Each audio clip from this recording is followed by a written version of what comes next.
Hey guys, this is Tia with the Emerging Adult, and I have these beautiful men and women with me. If you've watched the past couple of weeks, you've seen our guys talking about our black women, you've seen our women talking about our black men, and today we're just going to kind of just mix it up a bit, all right?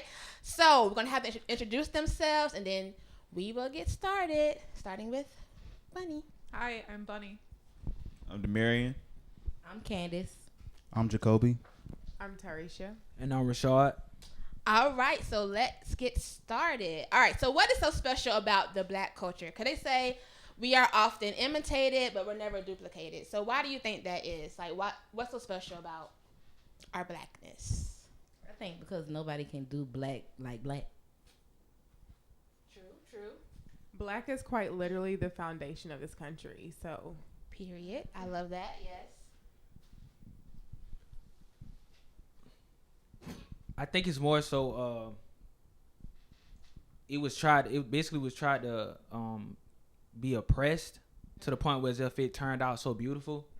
So it was just like, the adversary tried to do everything possible to tear it down, but we just came back and we just turned it into something amazing. And I think it's a real nail biter for them to always see that. So that's why I just think it's lit like that. So. That's beautiful. Black is king. Okay, Beyonce.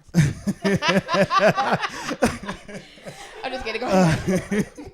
No, for real. Black is king. Black is queen.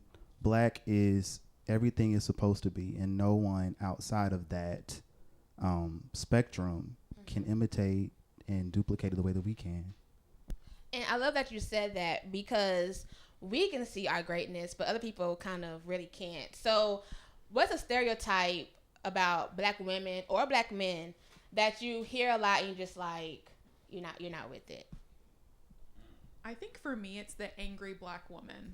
Yes. That is the I hate one that gets me the most. And it's just really frustrating that people subscribe to that. And I think that unfortunately a lot of black women also subscribe to that, right? Like they've taken that and it's become a part of themselves because they've been told enough that that's what they are. Yeah. And I hope that we can move past that because by no means are black women angry, right? We are strong and resilient and passionate. Yeah. And I think that it's just misconstrued. I think I just hate the fact that us as black men are always viewed as being, dangerous or being a thug or being, just rowdy. So it's like I had an incident when I had, when you get pulled over, you got to be more content about what you say. You can't, like how I'm being myself right now. I couldn't do that if I got pulled over, from, somebody else, because it's just like they may take that as a note of aggression, but I'm just being myself. So I think it's the fact that people just look at us as being overly aggressive, and while some of that may be prevalent, that's not with every black man. So Right. It's not the standard. right. Yeah. Anybody else? Okay, so how can we set that new standard to not come off as like the angry black woman or the angry black man? Like, how can we set a new standard? Or should we try to set a new standard? I'll go. I don't think a new standard should be set. I think people should be able to be who they are. Like, I just feel like, people are expressing how they feel. And you can't say something or do something and then try to control people's reaction to what you said. So I don't believe in the stereotype of the notion that there's an angry black woman or angry black man. Maybe you did something to have that person react to you the way that they did. Also, we can hold ourselves accountable because in some ways we may have reacted a little bit much, but to have someone tell you how you should feel after they said something or they did something to you, I kind of find that a little misleading. Okay, I get that. I would agree. I think it goes back to that emotional maturity. But if you look at the history of this country, our emotions have driven a lot of our purpose, a lot of our growth. Yeah. And so it's going to take healing. It's going to take the choice to grow and be in tune with yourself, because that's when you find the balance, and that's when you can articulate yourself in a calm state. It does take a sense of holding your own in a space where you're not intimidating someone. Yeah. So yes, be yourself and balance. I think I think us as a culture should really go back and look at our ancestors and see what they did. And the only reason why I say that is because we can take what we do now and we can add that class that they had instead of us just, being out here koofless. Like, it's crazy. Like, we have no coof. Like, I see it on Instagram, and it's like we constantly are intoxicated with everything that's on Instagram, but it's positive stuff on Instagram as well as this negative stuff. But we feed our energy into that negative stuff because that's all we've seen. We forgot about the forefathers like the Malcolm X's, the Martin Luther Kings. But if we can incorporate that into our culture today and just kind of move with a lot of class with it, and just have some kind of decorum, I think we'll be and be able to stick together as a people. Like, if we can be able to do that, because it's like we've got to the point where as if everybody just for themselves. Yeah. But if we can just stick together as a people, what the other people see is what we give them to see. When we be quick to kill you feel me, one of our own, but if somebody else roll through that's outside of our race road, they could roll straight through our hood and we won't do nothing because we already know the repercussions of that situation. But if we can have that same energy for our own people, that I really feel as though they'll look at us in a different light and appreciate us more as a culture. So piggybacking off of that, like, what's the foundation of that? You're saying going back to the MLK, the Malcolm X, but how can we set that? Like, what's the foundation for that? Is it knowledge or like? What do you think? So we would have to actually go back and see, like, in the midst of all the oppression that they went through, what was it that they did in order to prevail over everything? So even with everything that came with them, it's like to the point where as if it actually had to be like a grave, dire situation before they could just act out aggressively. Like, we had so much class, like the sit-in at the restaurant, that was crazy, because I know me personally. Right, yeah. I couldn't do that. But what I'm saying is, it was the class and the statement that they was making. So if we can go back and look at what our ancestors did as a culture, and we can add that into because I'm not gonna lie, we swag. You know what I'm saying? We lit. But if we can add that and correlate that into what we do today, I think we'll be we'll be unstoppable. And just the unity that they had too. That's what we need to look into, the unity that they had. So. Oh, sorry. Go ahead. I was about to say, knowledge plays an intricate role, and I'll go a little deeper. I think two things: acceptance of other people and not being accepted by our own, and also integration. Integration played a huge role in how we are, in a sense, as a culture. Once again, going back to acceptance of other people and not relying on ourselves. I think that, just to piggyback on that as well, that we also have to take accountability first for the fact that we as a community perpetuate these ideas. There are black men who have said she's an angry black woman, and there's a black woman who has said the same thing about a black man. So we need to take accountability as a community and unify in the desire to change that. And I think that not only going back to MLK and Malcolm X, I think we need to go back further, right? We need to go back to our natural beings. We need to go back to nature when we started with balance, and this society has rocked us and we're so imbalanced right now. Like, we need to go back further and truly get in touch with this earth and our natural beings. I think we kind of need a rewrite in a lot of senses. I love that. And I think one of the biggest concepts behind all of what you're all saying is love.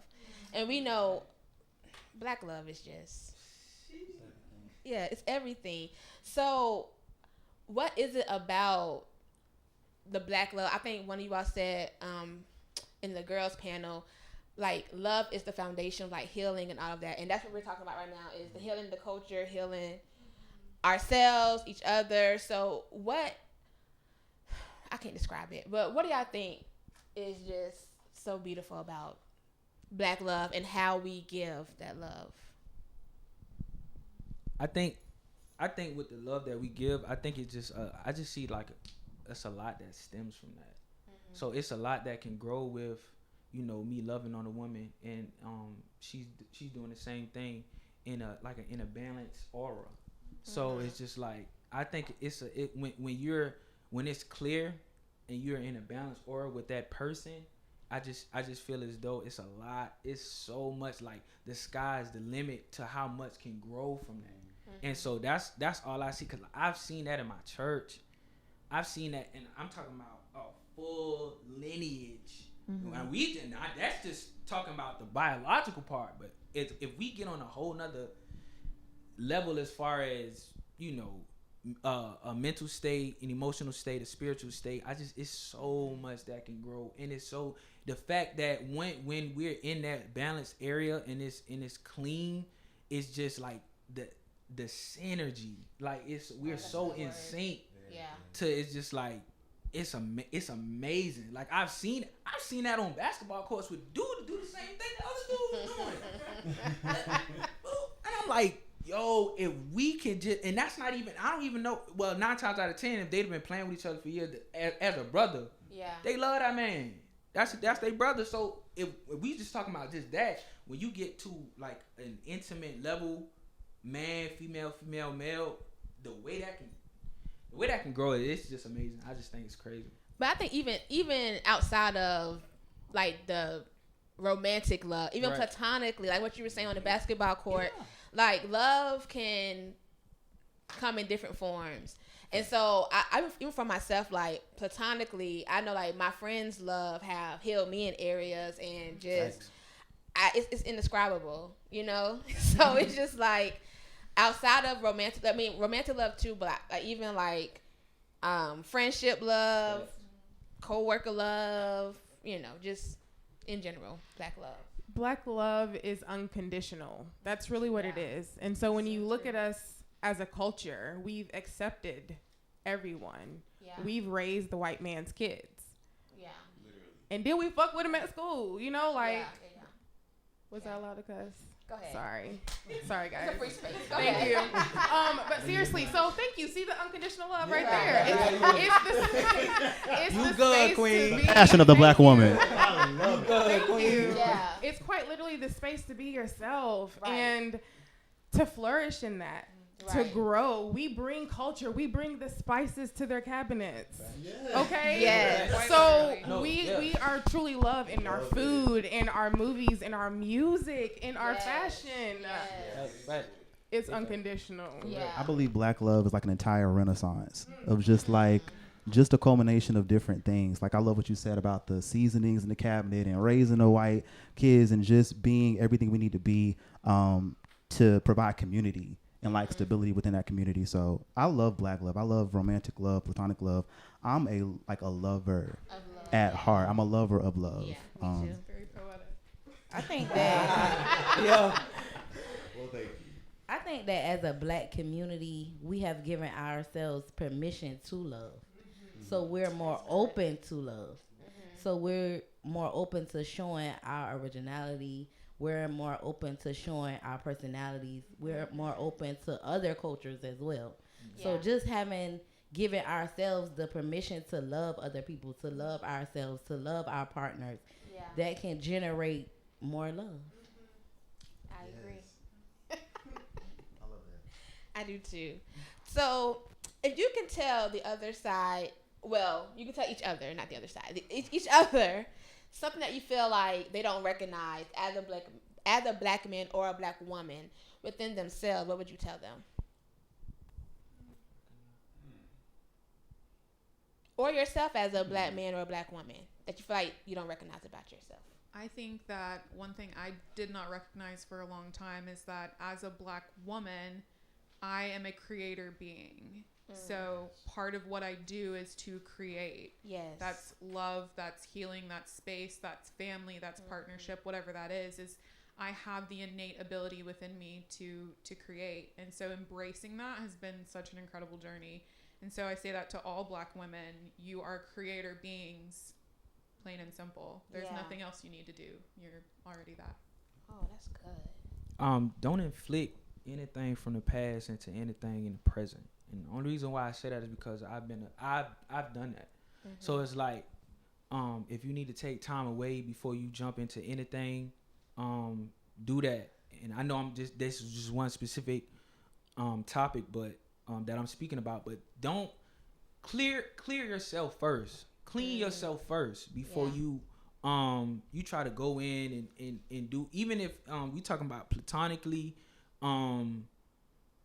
relationship wise, if it's the victim mentality, clear that. If it's the insecurity because you've been hurt before, clear that. So it's like, I just feel like as a black man, it's a lot of, and sometimes it be a lot of domestic situations and domestic violence because that's where it started at.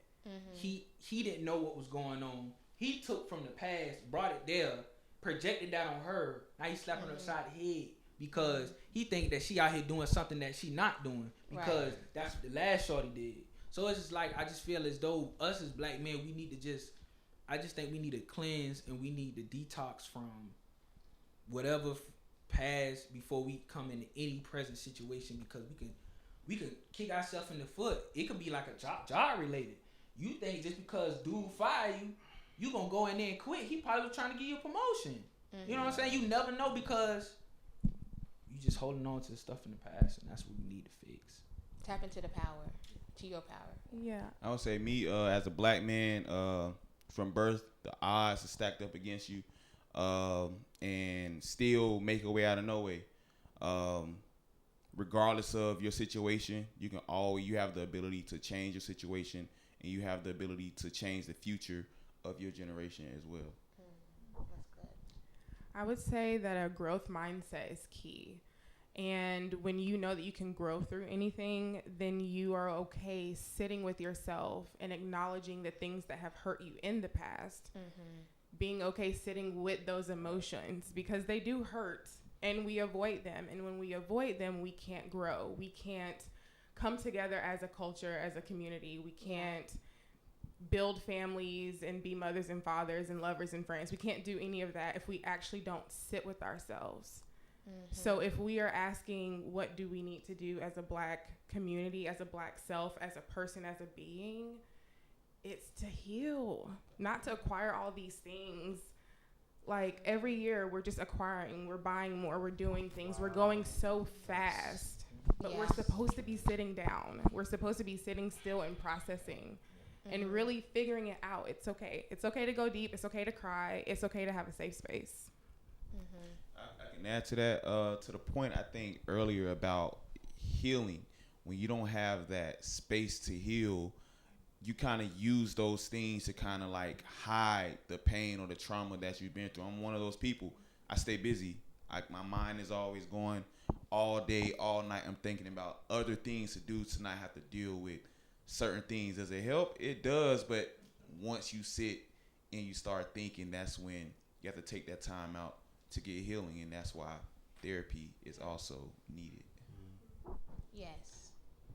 I want to touch really quickly. I'm glad that you spoke on therapy because I think that it has been a part of the black community that we do not talk about mental health. And I'm so grateful that we're coming into a space where that is becoming a topic of conversation that's more comfortable. Yeah. And I encourage that, and having a conversation like we're doing right now, sitting on these couches and being open and vulnerable and saying, yeah, therapy is important and healing is important, and it's truly going to change us as a community. So mental health is something that we need to talk about and continue to talk about.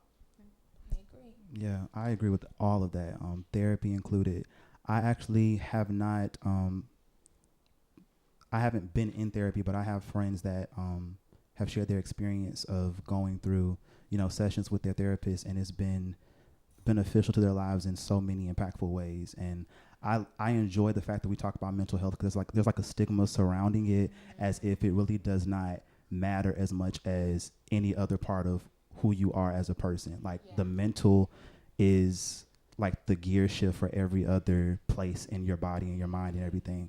So I feel like that's really important. Another thing I want to add to that is the fact that a lot of black people out there, myself included, at one point, I did not feel as if I was loved.